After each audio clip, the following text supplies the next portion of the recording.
Welcome in. This is your odds checker betting preview for this week's Wells Fargo Championship. I'm Rick Gehman. That right there, Geoff Fienberg. Geoff, we're at it again, and we are not going to Quail Hollow, my friend. We're going to Maryland. Going to Maryland, difficult track. We've been here before, so some level of familiarity, but yeah, no rest for the wicked. Let's get right into it, Rick. Try to get off the mat as more podium finishes. Yeah, it's super. And Tony Finau with the Tony Finauist of runner-up finish last week. It's just like, it's not, I mean, we'll probably get into it in a moment here, but not only was it the most Finau of finishes, Rick, it has the potential to set up a windfall of losing money on Tony Finau in the coming weeks, big events, right, beyond even this one. Now, for me, a guy who's a Finau fanboy, apologist, truther, whatever label you want to put beside it. So, I mean, sucked me right back in again, I tell you. Just enough to point at and say, well, that was the ceiling. He showed me something there. I think he could do it again. Well, Tony Finau is in this field, Geoff. We'll get to him in just a second because the favorite is Rory Mcilroy. Technically, our defending champion. However, he did it at Quail Hollow. He didn't do it here at TPC Potomac. So 8.5 to 1 is the best number available on the grid. That's at DraftKings. Corey Connors is 20 to 1. Matt Fitzpatrick is 22. And that man, Tony Finau, 25 to 1 is the best number available. Those are the big four. Yeah. So I guess as it pertains to Rory, Rick, we haven't seen him since that great Sunday at the Masters where he came up for a second place finish for himself and for me. But you know, and he's obviously gearing up for that PGA in a couple weeks. He does have the game to really overpower this place. As hard of a course as it can be, he does have the game if he chooses to unpack it, I guess, to have like 90-yard wedges in from so many holes. Yeah, he is. He might not get to use driver as much as you would like, but the way that he hits it, still a pretty big advantage. And there is kind of for the second week in a row, this gap isn't as big to the rest of the field, Geoff, but it feels a little like Rahm and the gap that we had from him and everybody else last week.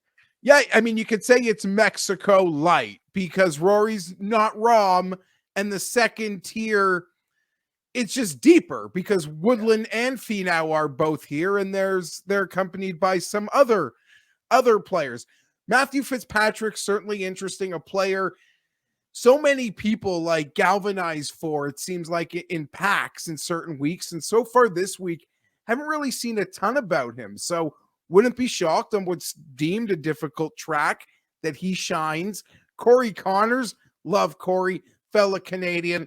I'd only be worried he's up watching, triple overtime NHL playoff games that are starting. An odds checker, I'm sure, has got you covered on those because I don't know anything.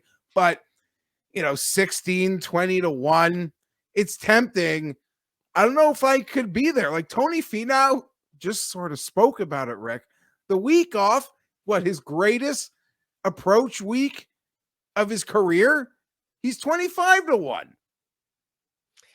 He described in his post-round presser on Sunday about how good those irons and wedges felt as well. So obviously brimming with plenty of confidence. I lean towards Fitzpatrick and Hatton here, the two Euros. Hatton's number is all over the place. As short as 20 to 1 at DraftKings Sportsbook, as long as 33 to 1 at BetMGM, which, he's a volatile golfer, Geoff.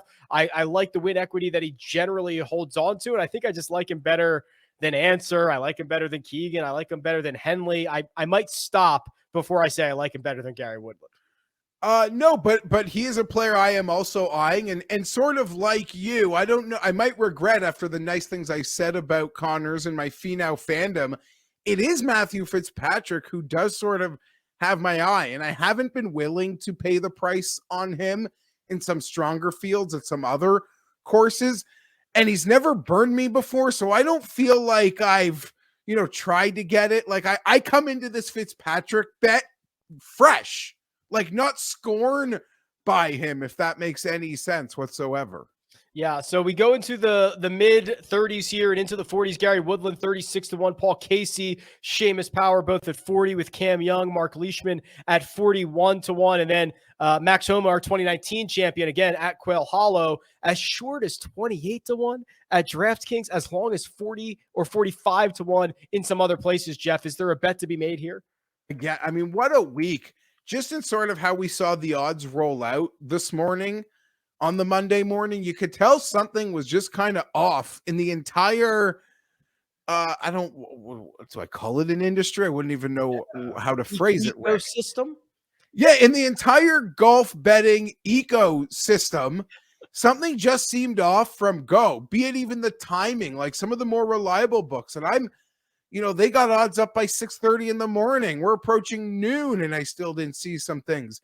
And the crazy disparity in odds, like Leishman, a 20 to a 40-1, the Cam Young all over the map, sort of even staying in the tier, the crazy sort of things you've seen on the Troy Merritt number this week, Rick, is beyond polarizing, as high as 80, as low as 35. Yeah. So it's find that number, but more or less it is Paul Casey who initially had my attention early in the week.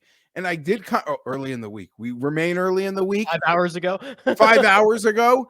And it is sort of Abraham Answer who has garnered that attention. I feel like I can certainly just trust Answer more than Casey at the moment. There's a chance I bet both of them. 40-1 for Casey on a accuracy driven course, long irons accentuated. Seems like a tremendous value play in an outright market where I bet guys who miss the cut all the time, Rick. Well, and that's the thing. The only knock against Paul Casey is that he has withdrawn recently because of injury. The last time we saw him healthy, he finished second at the Players Championship or whatever it was. I mean, that's like the last time he was really healthy, and now you're getting a 40-1 number. And if he WDs, he wasn't going to win anyway. I bet a bunch of losers all the time. Why not bet a guy that, if he's healthy, might just hoist the trophy? Yeah, he does have that ceiling. But again, the other part of my brain is like, so if it is his first event back, how good is he going to be? Even like, say, Abraham Answer, you see the game trending in the right direction, and it's tempting to bet him. But I maybe feel more comfortable that after sort of getting back on the course, the ceiling and the win are there for him. So really a lot to unpack. Sticking in this range, though, with Seamus Power, who has my attention, and that's another guy whose number you should shop because there's 25s at DraftKings, there's 40s at other places. Another example of it being all over the board. But it is his sort of very clean, consistent, and great approach game that have me attracted to him at Potomac, and you just by looking at the past scores and past winners. Yeah, it is wild, the odds discrepancy across the industry right now. The grid has probably never been more valuable. And speaking of value, Geoff, if we get down into the 50s here, we've got more odds all over the place. We've got some good drivers of the golf ball in Keith Mitchell. We've got Matt Kuchar off of consecutive top 3 finishes. We've got some accuracy guys like Joel Damon. Like, what could I sell you on down here? I'm not going to be sold on a lot, Rick, because I really do love the I'm going to make a couple moves in the 20s. I believe we're now back into good guys win golf tournaments, and that's where I'm looking to bet, and it probably will be the 20 to 50-1 range. But a bet north of 50, 66-1, I can't ignore it. Seb Straka, we just got to rely on those longer irons. No one seems to, well, I don't want to say nobody, but in this field, to me, Seb Straka is a guy I can count on. The only downside to making a Seb Straka bet to win the golf tournament, Rick, is that Shane Lowry's not playing. And it usually requires something bad happening to Shane Lowry to bring out the best in Sep on a Sunday. But 66-1 seems like a really nice number when I look at what's being asked of the winner this week. Yeah, and he did not really have that winner's hangover that you see when a guy gets their first win and then for 6 weeks they miss cuts and don't play very well because they're very excited to have job security. He didn't really have that. He just continued to play well, Geoff, which is always very exciting. Now, you mentioned your card and how you're shaping it up. I mean, is there anybody in the triple digits that you would sprinkle a little on? Yeah, because I think we've seen some really, again, the shopping imperative, because we've seen some really strong numbers, especially in that 100 or sorry, triple digit range, Rick. Saw Kurt Kitayama 150 to 1 today. I'm not sort of okay, it's about last week and the form, but he's just a player who I do like, and I do believe in his ceiling. So there was something there for me potentially. Bo Hostler and the run of nice finishes that he's had. He's had a nice finish here before. Is something that could have my attention. Martin Laird, 140 to 1. So there's a lot. I don't plan on betting all these guys. I'll probably bet one or two, but even Luke Listrick, 130 to 1. Where's Luke List's best results of his entire career been? The courses we deem like harder, be it the win at Torrey Pines, a playoff loss at Honda. I don't know, brings it the bet. Like, that's just an insulting line when going through it. Russell Knox 130.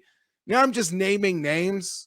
My partner in crime, Pat Mayo, gets mad at me when I do that. But there are some attractive options, and a lot of them seem to be over at DraftKings when checking out that grid. What do you think happened with Troy Merritt this morning? 35 to 1 at DraftKings, 80 to 1 in some other places. Did they just like fat finger that, put it in wrong? Did they take an instant $300 bet on him at 80 and get nervous when they what could have happened there? Yeah, maybe someone ran their model and just absolutely hammered him, and then they decide, you know what? We just don't want any more Troy Merritt action this week. I kind of feel bad because it sets the player up to be cyberbullied for no fault of their own. In our very niche ecosystem of the internet, people are fairly questioning the merits of Troy Merritt. So good. All right. Well, maybe he'll just win this week. Maybe somebody knows something we don't know, and Troy Merritt gets the job done at the Wells Fargo Championship. But we'll see. We'll see how it goes, Geoff. Always fun as usual. Geoff can be found on Twitter at gfienberg17. You can find me at Rick Run Good. This has been your odds checker betting preview for this week's Wells Fargo Championship. Good luck.